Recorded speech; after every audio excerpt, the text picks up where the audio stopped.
तो आपको बता दें कि आज एक बार केंद्र सरकार फिर से सुप्रीम कोर्ट पर, आइए लिए चलते हैं आपको सीधे, अरविंद केजरीवाल कुछ बोल रहे हैं। उन्होंने ऑर्डिनेंस पास करके उस कोर्ट के आदेश को पलट दिया।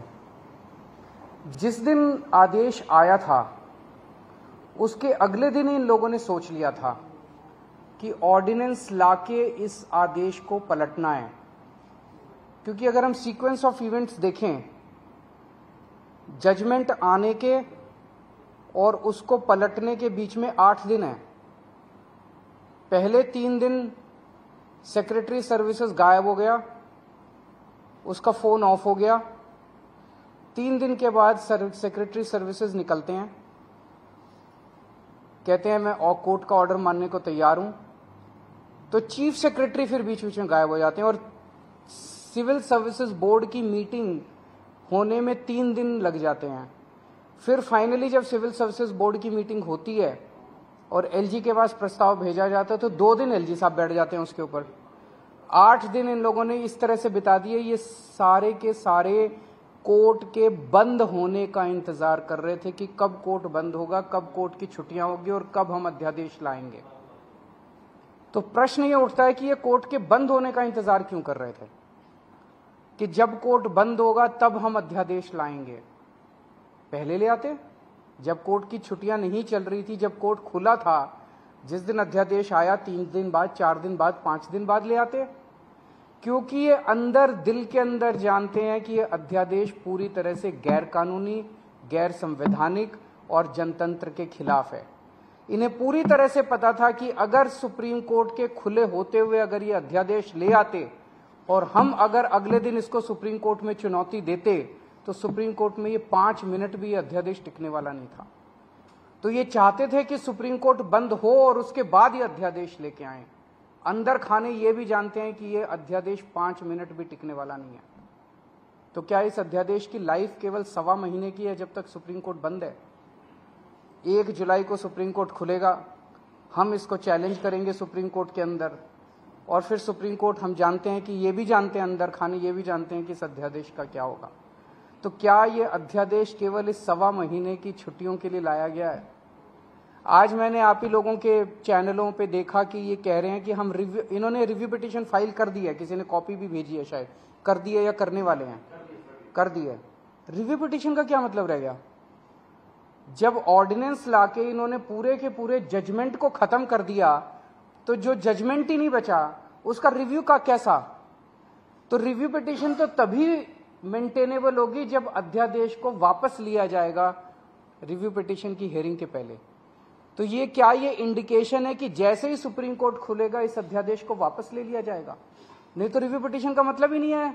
जज तो यही कहेंगे कि भाई तुमने तो सारा हमारा जजमेंट खत्म कर दिया, तो रिव्यू पिटीशन किस बात की है? रिव्यू पिटीशन तो कुछ है ही नहीं। तो ऐसा लगता है कि ये केवल एक भद्दा मजाक किया गया है जनतंत्र के खिलाफ, देश के लोगों के साथ, दिल्ली के 2 करोड़ लोगों के साथ। एक तरह से सुप्रीम कोर्ट ने जजमेंट दिया, क्लियर जजमेंट दिया कि दिल्ली की चुनी हुई सरकार को पूरा अधिकार है दिल्ली चलाने का, 3 सब्जेक्ट्स छोड़ के, police, law and order and land, बाकी सारे सब्जेक्ट्स हमारे पास हैं। उस जजमेंट को 1 हफ्ते के अंदर ये अध्यादेश लाके अगर ये टर्न डाउन कर देते हैं तो ये आम आदमी पार्टी तो बहुत छोटी सी पार्टी है, हम तो बहुत छोटे लोग हैं। ये तो सीधे सीधे केंद्र सरकार सुप्रीम कोर्ट को चुनौती दे रही है, सुप्रीम कोर्ट को चैलेंज कर रही है कि तुम जो मर्जी ऑर्डर कर लो, तुम्हारे सारे ऑर्डर हम 2 मिनट के अंदर ऑर्डिनेंस लाके, बिल लाके सब खत्म कर देंगे। ये चैलेंज इन्होंने ये सुप्रीम कोर्ट को, सुप्रीम कोर्ट की मैजेस्टी को चैलेंज किया जा रहा है, उनकी पावर को चैलेंज किया जा रहा है कि तुम जो मर्जी ऑर्डर कर दो, हम तुम्हारे सारे ऑर्डर खत्म कर देंगे। सुप्रीम कोर्ट की इंसल्ट की जा रही है। This is a direct contempt of supreme court. आम आदमी पार्टी को 3 बार प्रचंड बहुमत, 4 बार, 3 बार असेंबली के अंदर मिला और 1 बार एमसीडी के अंदर प्रचंड बहुमत मिला आम आदमी पार्टी को। दिल्ली के लोगों ने बार बार चीख के कहा है कि हमें आम आदमी पार्टी की सरकार चाहिए, हमें आम आदमी पार्टी की सरकार चाहिए, हमें आम आदमी पार्टी पसंद है। और बार बार इन लोगों ने आम आदमी पार्टी को की सरकार को काम करने से रोका है। तो ये तो एक तरह से खुली चुनौती है कि तुम जिसको भी, हमारी पार्टी के अलावा जिसको भी चुनोगे हम उसको काम नहीं करने देंगे। ये क्या बात हो गई? ऐसे देश कैसे चलेगा? पहले ये 2015 में नोटिफिकेशन लेके आए, उस नोटिफिकेशन के बाद ये एक 2021 में एक कानून लेके आए जिस कानून से और हमारी पावर्स छीनी गई। पिछले साल झूठे केसेस में फंसा के हम अच्छे स्कूल बना रहे थे, हमारे एजुकेशन मिनिस्टर को जेल में डाल दिया ताकि स्कूल ना बन सके। हम अच्छे मोहल्ला क्लिनिक अस्पताल बना रहे थे, हमारे उसको हेल्थ मिनिस्टर को जेल में डाल दिया ताकि स्कूल अस्पताल ना बन सके। और अब ये कानून लेके आ गए। ये बेसिकली तो काम करने से रोकना चाहते हैं आम आदमी पार्टी की सरकार को, क्योंकि जैसा काम आम आदमी पार्टी की सरकार कर रही है वैसा काम करने की इनकी ना तो नीयत है और ना इनकी कैपेसिटी है वैसा काम करने की। पर मैं दिल्ली के लोगों को भी और देश के लोगों को भी कहना चाहता हूं कि स्पीड स्लो जरूर होगी कामों की। आज जो इन्होंने अध्यादेश पारित किया, उन्होंने और भी कई सारे सेक्शंस डाले हैं, अभी भी हम स्टडी कर रहे हैं। तो स्पीड जरूर स्लो होगी, लेकिन सारे काम होंगे, काम को मैं रुकने नहीं दूंगा। ये अध्यादेश दिल्ली के 2 करोड़ लोगों को बीजेपी ने एक तरह से तमाचा मारा है। बीजेपी का कहना है तुम जिस भी सरकार को चुनोगे, चुन के देख लो, हम काम नहीं करने देंगे, हम काम रोकेंगे, हम तुम्हारी सरकार को काम नहीं करने देंगे। ये तो दिल्ली के लोगों को का अधिकार है अपनी सरकार चुनने का। भाई संविधान देता है अधिकार कि आप जिस मर्जी को वोट देके चुनो। वो कह रहे हैं कि जिसको भी चुनोगे हम तुमको काम नहीं करने देंगे। आम आदमी पार्टी छोटी पार्टी है, हम बहुत छोटे लोग हैं। देश बड़ा है, देश इंपॉर्टेंट है। कल हम नहीं होंगे, कोई और होगा, लेकिन देश रहेगा। इस तरह से सरेआम जनतंत्र को कुचलना, सुप्रीम कोर्ट को वो दिखाना, ये सही नहीं है। हम इसके खिलाफ सुप्रीम कोर्ट में या वो डालेंगे, इस ऑर्डिनेंस के खिलाफ सुप्रीम कोर्ट जाएंगे। और जब से ये ऑर्डिनेंस आया, केवल दिल्ली नहीं देश भर से मेरे पास फोन आ रहे हैं, यहां तक कि बीजेपी के कट्टर समर्थक भी कह रहे हैं कि ये तो मोदी जी ने ठीक नहीं किया, ये तो प्रधानमंत्री जी ने ठीक नहीं किया। भाई 2015 में तुम नोटिफिकेशन लेके आए, उसी टाइम ले आते ऑर्डिनेंस, कोई कुछ नहीं कहता। 8 साल के संघर्ष के बाद दिल्ली के लोगों ने संघर्ष किया, आम आदमी पार्टी की सरकार ने संघर्ष किया। संघर्ष करने के बाद सुप्रीम कोर्ट ने जब इतना साफ साफ फैसला दे दिया, उस फैसले को तुम पलट देते हो और तुम कहते हो हम सुप्रीम कोर्ट को नहीं मानते। इसके तो ये तो पूरा देश देख रहा है और पूरा देश कह रहा है ये तो बहुत गलत काम किया इन लोगों ने। तो दिल्ली के लोगों के बीच में जाऊंगा मैं अब, और बहुत जल्दी दिल्ली के अंदर महारैली की जाएगी। और मुझे जिस तरह से रिएक्शन आ रहे हैं जनता के, मेरे को लगता है कि इस बार दिल्ली के अंदर भारतीय जनता पार्टी को जनता एक भी 7 में से एक भी सीट नहीं देने वाली। जनता बहुत नाराज है इनके हथकंडों से, इनकी तानाशाही से और इनकी गुंडागर्दी से। मैं आज इस मंच के जरिए सभी ऑपोजिशन पार्टीज को अपील करना चाहता हूं कि राज्यसभा के अंदर जब ये बिल आएगा, ऑर्डिनेंस जब बिल के रूप में पेश किया जाएगा, इसे किसी भी हालत के अंदर राज्यसभा में पारित नहीं करवाना।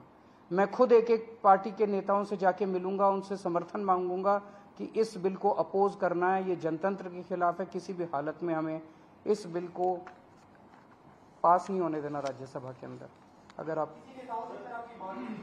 अभी नहीं हुई है, पर मैं करूंगा, सबसे करूंगा। वो तो सिंघवी साहब हमारे वकील हैं, वो देख रहे हैं, स्टडी कर रहे हैं। जैसे कोर्ट खुलेगा, 1 जुलाई को शायद खुल रहा है, इमीडिएटली 5 जजेस ने जजमेंट दे दिया, उसको पलट दिया इन्होंने। बताओ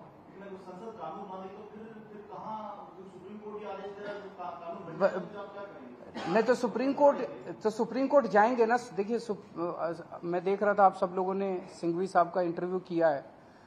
basic structure of the constitution जो है, कोई भी कानून लाके बेसिक स्ट्रक्चर, कल को अगर कोई ब्रूट मेजॉरिटी आ गई और उसने कह दिया हाँ जनतंत्र खत्म कर दिया उन्होंने संविधान से कि जनतंत्र अब नहीं होगा, वो नहीं कर सकते। ऐसा कानून नहीं आ सकता जो जनतंत्र खत्म कर दे। ऐसा कानून नहीं आ सकता जो फेडरल स्ट्रक्चर है हमारा, सेंटर अलग है, स्टेट्स अलग है, वो खत्म करे। ये सीधे सीधे फेडरल स्ट्रक्चर के ऊपर हमला है। तो इस तरह का कोई कानून भी नहीं आ सकता जो कि फेडरल स्ट्रक्चर के ऊपर हमला हो।